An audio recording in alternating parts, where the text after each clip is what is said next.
Bismillahirrahmanirrahim. Assalamualaikum warahmatullahi wabarakatuh. Perkenalkan, nama saya Melisa Makmur, NIM 120101262284 dari kelas PAI SLTP SLTA 5B. Pada hari ini saya akan membuat video pembelajaran pada mata kuliah Tafsir Tarbawi mengenai judul materi pendidikan keluarga dan kewajiban orang tua. Nah, sebelumnya kita harus tahu dulu nih apa arti dari keluarga.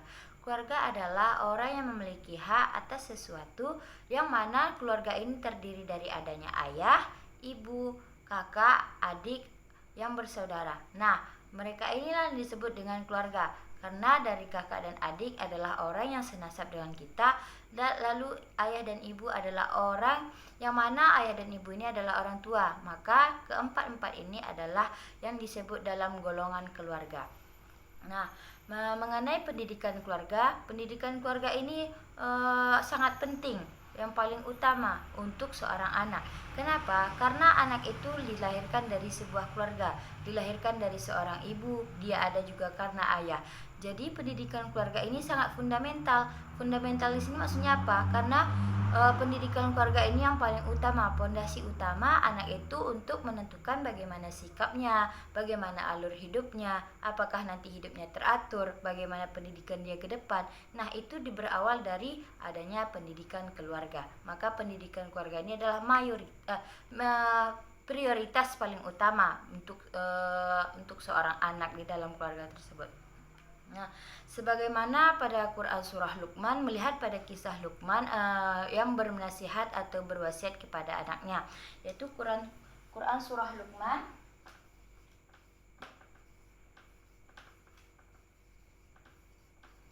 ayat 13. Nah, apa sih yang mendasari pada Quran surah Luqman ayat 13 ini? Yang mana Luqman ini dia bukanlah seorang nabi, tetapi orang yang pernah hidup di zaman dulu, yang mana Luqman ini dia mempunyai makna ataupun pendidikan keluarga yang erat kepada anaknya. Dia selalu bernasihat ataupun berwasiat kepada anaknya. Dia mendidik bahwasanya janganlah engkau sekali-kali mempersekutukan Allah, dan berbaktilah engkau kepada kedua orang tua. Itu adalah nasihat yang selalu diulang-ulang oleh Luqman kepada anaknya. Karena apa? Karena Luqman itu sadar betul pendidikan keluarga itu memang penting dan akan mempengaruhi. Terlebih lagi pendidikan tentang keimanan itu ditanamkan kepada anak sedari dini. Sebenarnya pendidikan keluarga ini tidaklah bermula dari ketika anak itu ada, tetapi ketika anak itu masih di dalam kandungan ibunya. Di situ sudah dimulai dari dini pendidikan keluarga. Karena sebagaimana kita ketahui, ibu adalah madrasatul ula, yaitu sekolah pertama bagi anak tersebut. Kenapa disebut dengan madrasatul ula? Karena anak itu berasal dari perut ibunya nantinya. Dia akan keluar dari ibunya dan akan dirawat pula oleh ibunya. Makanya ibu itu disebut dengan madrasatul ula. Bagaimana anak itu dimulai dari dalam kandungan? Nah, bagaimana di waktu di dalam kandungan anak ini diajarkan untuk diperkenalkan dengan bacaan ayat Al-Quran. Ibundanya sering mengaji, ibundanya sering mendengarkan murattal, ibundanya sering mendengarkan kajian-kajian yang bagus, yang baik, ibundanya melakukan hal-hal yang baik. Itu sangat mempengaruhi kepada anak yang ada di dalam kandungan. Dari situlah sang anak ini itulah karunia Allah kepada bayi itu kan, diperkenalkan bahwasanya Allah itu memang benar ada. Dia memberikan perantara melalui ibunya tadi. Walaupun dia dalam kandungan, dia tetap bisa mendengar apa yang sedang dilakukan ibunya, seperti mengaji, mendengarkan murattal. Itu sudah termasuk dari pendidikan keluarga, karena mendidik anak sedari dini mungkin, yaitu dari dalam kandungan saja sudah harus dididik. Begitu pentingnya pondasi utama pendidikan keluarga ini, karena pendidikan keluarga inilah yang nanti akan menentukan kedepannya bagaimana alur hidup ataupun perilaku anak tersebut di lingkungannya setelah dia nantinya entah pergi kemana ataupun melanjutkan ke sekolah madrasah lainnya. Nah, yang pertama tadi itu poin pertama dari Quran surah Luqman, itu jangan mempersekutukan Allah. Jangan mempersekutukan Allah.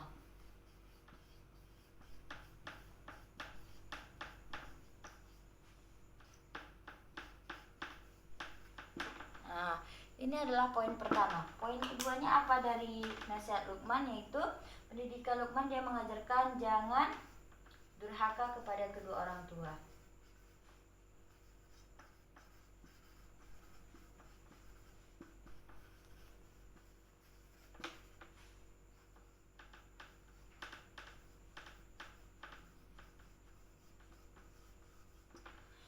Ini menunjukkan salah satu contoh bahwa Luqman ini sangat sadar betul bahwa pendidikan keluarga itu sangat penting ya untuk seorang anak di dalam lingkungan keluarga itu. Nantinya anak ini setelah dia dewasa atau setelah dia besar, dia tentu akan melanjutkan ke pendidikan, entah itu dia masuk ke madrasah-madrasah atau nanti dia diajarkan oleh guru-guru yang lebih mungkin berkompeten di sekolah-sekolahnya. Nah, itulah kita harus memupuk pemahaman pertama ataupun pendidikan pertama yang tadi itu namanya pendidikan keluarga. Memupuk itu sedini mungkin kepada jiwa anak itu kan.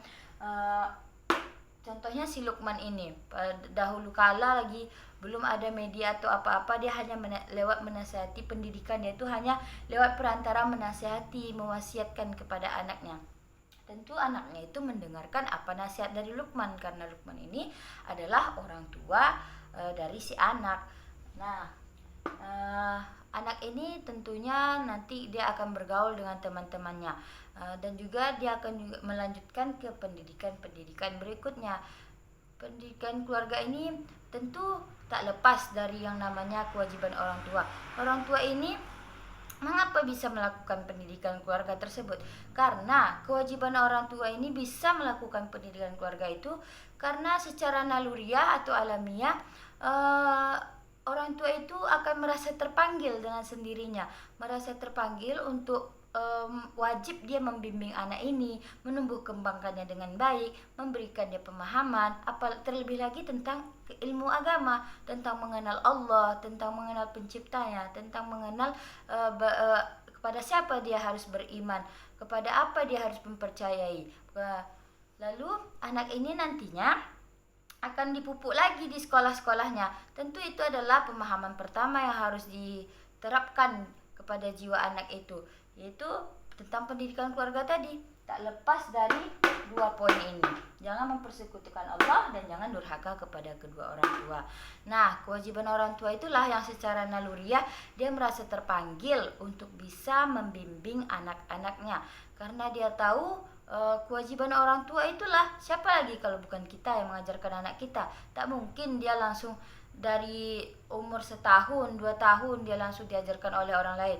Ya tentu kita yang di rumah, apalagi selaku ibunya gitu, yang lebih banyak di rumah bersama dia, mungkin ayahnya lebih banyak keluar mencari nafkah, maka kita selaku ibunya yang biasa disebut dengan madrasatul ula, kita lah yang paling berperan penting untuk menanamkan dua poin utama ini.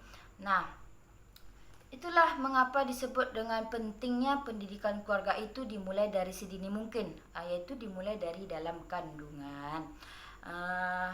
Kewajiban orang tua inilah yang mengharuskan orang tua itu juga sebelum mengajarkan pendidikan keluarga, di dalam keluarga ini, sebelumnya orang tua itu harus berilmu ya, bukan harus maksudnya tuh sebelum orang tuanya itu mengajarkan kepada anak, orang tuanya ini haruslah terlebih dahulu mempunyai bekal ilmu agar dia juga bisa membekali anaknya nanti.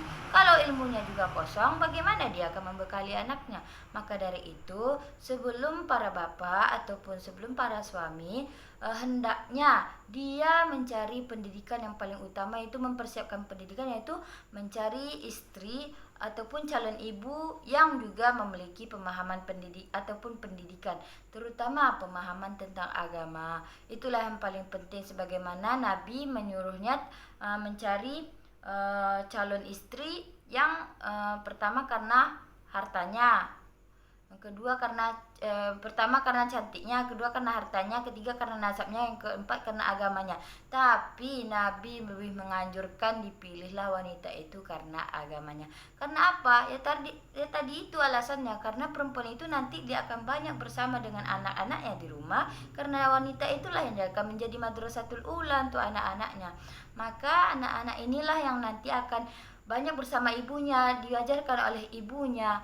Maka dari situlah pendidikan keluarga itu sebenarnya dimulai. Bukan lagi dari dalam kandungan, tetapi ketika mencari calon ibu dari anak itu.